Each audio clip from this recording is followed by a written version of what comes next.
Olá a todos os alunos e alunas, tudo bem com vocês? Eu espero que sim.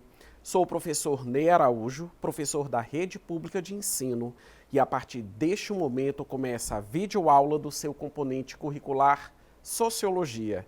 Esta videoaula ela está dedicada principalmente àqueles alunos que estão devidamente matriculados na primeira série do ensino médio.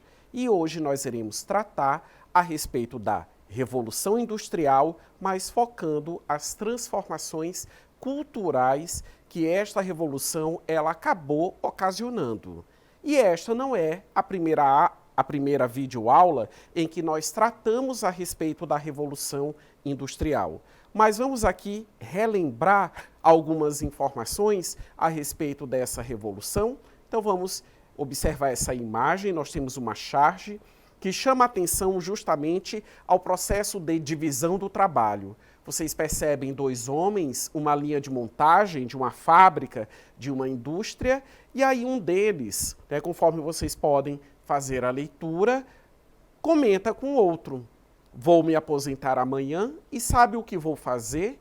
Andar até o fim desta linha de montagem e descobrir o que estou fazendo há 30 anos. A charge, ela ironiza e, ao mesmo tempo, ela chama atenção a algo que foi inaugurado pela Revolução Industrial e que acaba correspondendo a uma característica fundamental das relações de trabalho existentes no modo de produção capitalista, que é o processo de divisão do trabalho. Vamos reforçar e vamos entender bem a que corresponde essa divisão do trabalho? Bem, você tem uma determinada mercadoria, uma camisa como essa que eu estou usando. Para se chegar a esse produto final, várias etapas produtivas, elas precisaram ter sido realizadas. Desde o algodão, o cultivo, aliás, do algodão, que é a matéria-prima principal, até levar essa matéria-prima para ela ser transformada, alterada dentro de uma indústria, ser convertida em linha, essas linhas juntadas, agrupadas até formar um tecido, colorir e assim sucessivamente. Então percebam, coloquei de uma maneira muito singular, mas etapas precisam ser realizadas. Essas etapas nós temos justamente trabalhadores com funções específicas envolvidas em cada uma dessas etapas até se chegar a esse produto final. Esta camisa, um carro, uma moto, um eletrodoméstico, enfim, uma mercadoria que for. Então prestem bem atenção. O indivíduo inserido no processo produtivo, ele não participa de todas as etapas que acabam culminando em um produto, em uma determinada mercadoria. Então, de todo o processo de trabalho, ele participa apenas de uma parte, de uma parcela da etapa necessária para a confecção do produto final. Ou seja, isso acaba correspondendo à divisão do trabalho. Observe a escola em que você estuda. Você tem vários profissionais e cada um desses profissionais envolvidos, digamos assim, em tarefas absolutamente diferenciadas, mas que são necessárias, porque todas elas articuladas acabam contribuindo para o funcionamento do ambiente escolar. Agora, o que tem a ver a Revolução Industrial com a questão cultural em si? A divisão do trabalho, ela acabou gerando empregabilidade.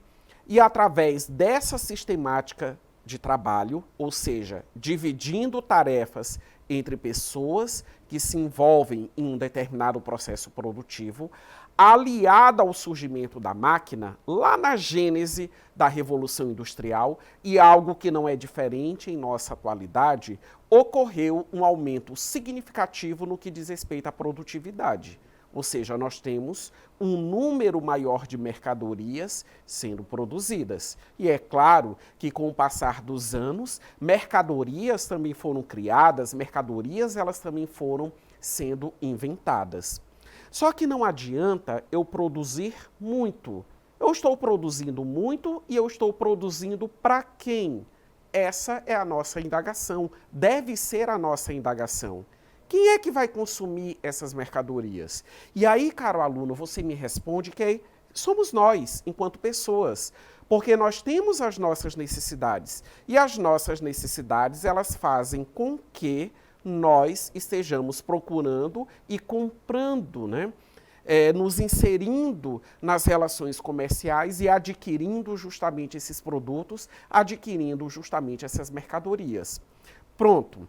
Então, nós temos a inauguração, digamos assim, ou até mesmo o fortalecimento de uma prática de consumo, que é o que vocês vão visualizar a partir dessa imagem. Você percebe um homem, um carrinho de supermercado, e vocês podem observar, né, tem o serrote, tem o celular, tem o carro, tem o livro, tem o medicamento, enfim. Quantos, né, a imagem chama atenção justamente a isso. Quantas mercadorias absolutamente diferenciadas, elas são consumidas pelas pessoas cotidianamente, ou seja, por nós. E ao lado, você tem aí anotado, consumo é o ato de utilizar um produto ou serviço para satisfazer uma necessidade pessoal ou de um grupo. Mas isso é o que eu chamo, digamos assim, do consumo racionalizado. É o consumo que, quando você está adquirindo uma determinada mercadoria, é para suprir uma determinada necessidade. Mas, levando em consideração toda a lógica produtiva do capitalismo, esse consumo racional, esse consumo comedido, ele também não é interessante. É necessário gerar uma situação e uma postura, melhor colocando, absolutamente consumista. Então, visualizem novamente em tela. Vocês estão observando, né, bem ao centro da imagem, nós temos aí uma tela de um computador, mas a imagem, né, digamos assim, de um fornecedor, que seria um estabelecimento comercial. Aí temos sacola, carrinho de supermercado, né? Nós temos aí uma mãozinha segurando um cartão de crédito, etc, etc. E aí nós temos justamente a dualidade entre consumo e consumismo a partir daí. Então, o que é que ocorre? Para o modo de produção capitalista, é absolutamente conveniente que as pessoas elas tenham uma prática consumista. O que é você consumir? É você... Aliás, o que é consumismo? O consumismo acaba correspondendo ao ato de consumo, só que o ato de consumir de forma exagerada. O ato de você consumir, digamos assim, de forma excessiva.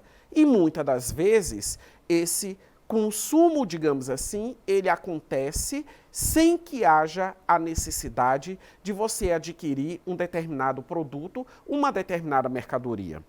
Agora, por que é que nós acabamos tendo essa postura consumista? Porque existe todo um aparato, conforme vocês podem visualizar agora nesse outro esquema, e existe uma expressão intitulada indústria cultural. É aí que nós temos, digamos assim, a relação, digamos assim, da Revolução Industrial com a questão cultural, porque o que é que ocorre?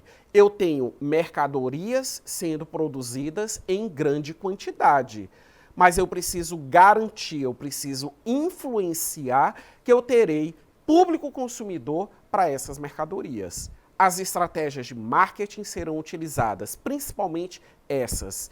Os meios de comunicação, as tecnologias, elas também serão empregadas, principalmente quando nós observamos a nossa atualidade, em que nós vivemos em uma sociedade em rede, temos as redes sociais, temos os sites e etc, etc. E todos eles munidos do seu marketing. Se nós levarmos em consideração os meios de comunicação tradicionais, televisão e rádio também não são distintos dessa realidade. Sempre há o intervalo comercial. E nesse intervalo comercial, as empresas, os comerciantes, com as suas estratégias, com toda a sua criatividade, sempre estão nos vendendo, sempre estão propagando uma determinada mercadoria. Então, visualizando novamente, nós temos aí a indústria, a setinha, né? Alguns desenhos que acabam simbolizando as artes, porque levando em consideração essa questão artes, as manifestações culturais, elas também passaram a ser mercadorias. Nós temos aí um indivíduo, né, recebendo as informações desses meios de comunicação, jornal, TV, rádio, temos aí uma mente aberta com várias mercadorias, camisa, celular, carro, vários objetos saindo, né? E lógico, temos aí um casal que simboliza justamente essa postura consumista, né? O poder consumir, consumir muito, como algo que, digamos assim, satisfaz a subjetividade. E é claro que tudo isso tem um custo, porque a partir do momento em que as relações comerciais elas são ativadas, e aí nós temos justamente a obtenção do lucro e temos essa sequência, digamos assim, no que diz respeito ao processo produtivo. Então, há uma indústria cultural que age, digamos assim, para contribuir ou, sendo mais claro, para vender as mercadorias que, no caso, são produzidas nas indústrias.